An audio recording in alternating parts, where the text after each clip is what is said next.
Hi viewer, thanks for tuning in. I'm Tim Sinister. I live in the northeast with 3 cats, 2 monitors and 1 crippling addiction to single malt Scotch whisky.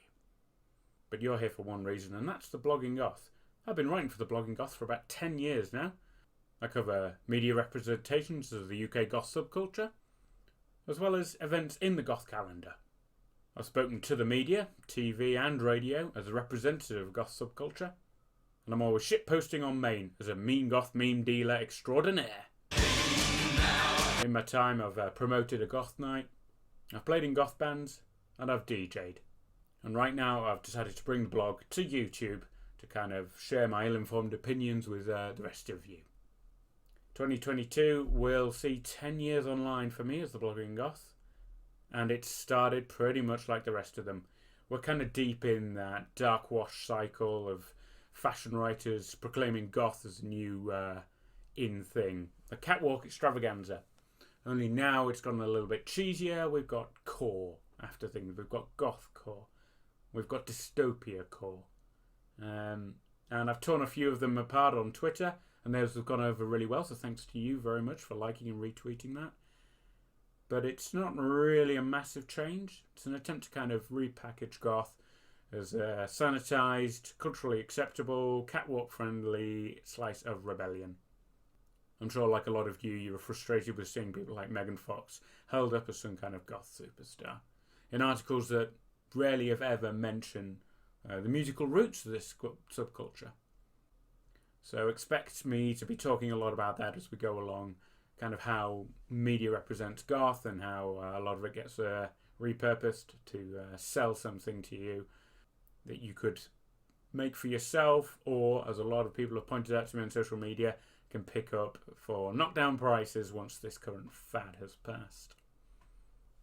What I also want to do is cover the events in the UK a lot. These are the kind of grassroots bones of the goth scene in Britain.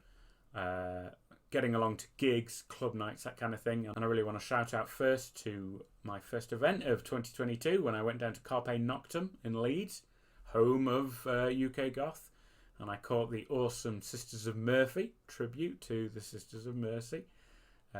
As always, it was an absolutely jam-packed event, and it was just fantastic to hear those songs performed in a style that you might not get with the current band.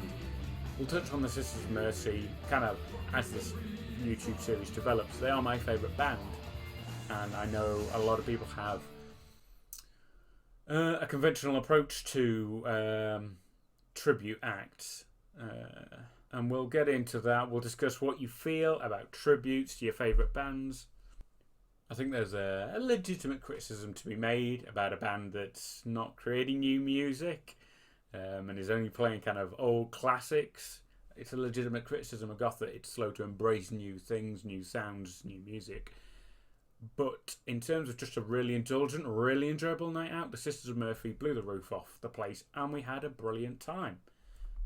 I'd really like to shout out as well to the group of fans in front of us who were absolutely going heavy for it.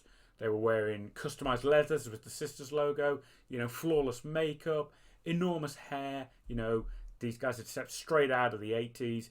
The only problem was, I don't think one of them had been born before the millennium. It breaks my heart because I feel old, but at the same time it gives me an incredible amount of hope that there are kids out there getting into this scene for the first time, loving the classic bands, and I hope keeping those close to their own dark hearts whilst encountering new music, or even, God help us, making new music themselves. I was recently delighted to be asked by the guys from the Sisters of Murphy to join them on their podcast, On the Record Off the Cuff, to discuss that most divisive of Sisters releases, Vision thing. And you can check that out now. Just look for On the Record Off the Cuff on Spotify or wherever you get your podcasts. In future, we hope to discuss the other Sisters albums, so watch this space. So I had a few events listed here that I wanted to talk about, and right at the top of the list, breaks my heart to say that the Futurama Festival going ahead in Liverpool is now not going ahead in Liverpool. It's been cancelled. I understand that Peter Hook and the Light are going to hold a one-off gig themselves in Liverpool, so if you've got accommodation booked for Liverpool, you can still go and catch at least one of the bands. I saw Peter Hook and the Light at Whitby, Tomorrow's Ghost Festival last year, and I've seen them a couple of times before, and they are stupendous. Hooky delivers the Joy Division classics to a T. You know, I can't fault him for his quality or his passion for it. Shameless cash in maybe, but he's playing the songs that he wrote with the rest of the band, and he does it really well. You also get a few new order tracks as well. So if you are, or you were planning to go to Liverpool for Futurama, do still make the effort and at least catch some of the music. Speaking of Whitby, whilst there isn't currently an event on at the Spa in the evening, there are still events going on in Whitby over the traditional dates for Goth Weekend. And in later videos, we'll get into what exactly constitutes Whitby Goth Weekend, the event, the festival, the promoters, the bands, the drama. I'm sure we'll get into all of it if you are interested in hearing about it. But there will be some events on. You should check out the Marquee Masquerade, who are running some events up at the Metropole Hotel. And you should check out the Whitby Alternative Market being put on by the same people who run the Leeds Alternative Market. I should be in Whitby for April, all things going as they should be. So if you see me around, feel free to say hello. Rolling straight along with the kind of goth calendar for this year, Goth City Festival is returning to Leeds after a scare that the promoter was not going to bring it back. But anyone who knows Joel Hayes, promoter extraordinaire, that he is determined to contribute any way he can to the goth culture here in the UK. He's in a shed-load of bands, and he is a promoter of nights. There's just no stopping Joel Hayes and his irresistible march across the UK to bring classic goth with a novel twist to you all. So do be hitting Leeds July 7th to the 10th for Goth City 6. And heading into summer, I'm hoping to make the journey to R-Fest in Blackpool at the start of August. That's Rebellion Fest. Friday in particular has the most astonishing lineup with just a shed load of bands I really want to see. So I'm going to be making every effort to get along to that as well. And one way or another, I will be reporting back on that either through the YouTube or on the blog or both about my experiences on the day. Next, we come to one of the biggest events in the UK Goth calendar, yet strangely the one about which we know the least. From the 26th to the 29th of August, Infest goes ahead in Bradford. Billed as the premier festival of alternative electronic music, organisers have said that they intend to return to the regular in-person format for this year's event, and will indeed be bringing back some bands that were promised for the last time Infest was held in person in 2020. However, no other announcements have been made, no artists, no DJs, no other details have been provided. So it will be interesting to see exactly what is going to go ahead in the summer in Bradford. But knowing the organisational power behind this festival, one of the longest running and most successful in the UK, I fully expect they will absolutely pull together a blinding event, so I fully intend to keep that weekend clear so that I can attend. Do save your energy after Infest though. On Saturday the 3rd of September, the Black Rose Ball returns to York following a few years on the bench after COVID. This year it's going to be held in the chapel in the Victorian Cemetery in this most scenic city. Previous attendees of the Black Rose Ball will have been there before for a guided tour around this beautiful cemetery. No details have yet emerged as to bands or other events, but it always is a romantic, excessive, spectacular event, and I am looking forward to its return. And finally, Tomorrow's Ghosts Festival returns to Whitby 28th to the 30th of October under new management.